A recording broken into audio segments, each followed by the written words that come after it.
Mwaka huu ni mwaka wa uchaguzi. Mwaka wa uchaguzi una michakato. Mchakato wa kwanza unaanza kwa kujiandikisha. Mchakato wa pili kunatokea watu wanaotaka kugombea.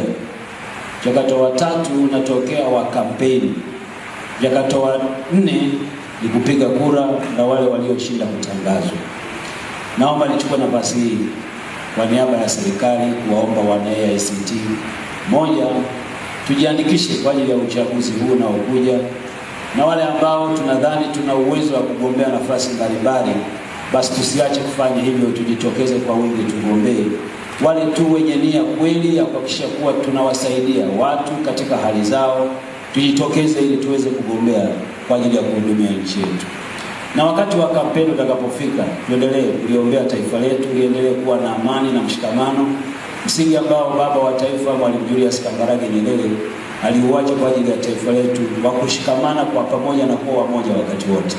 Hili ni taifa linalopigiwa mfano mahali kote duniani kama taifa ambalo watu wake wana umoja, wanazungumza lugha moja, wala hatujagawanyika kwa misingi yoyote ile. Ukikana Mkristo na asiye na Mkristo wala huwezi kujua, ukikana wa kabila hili na kabila lile wala huwezi kujua.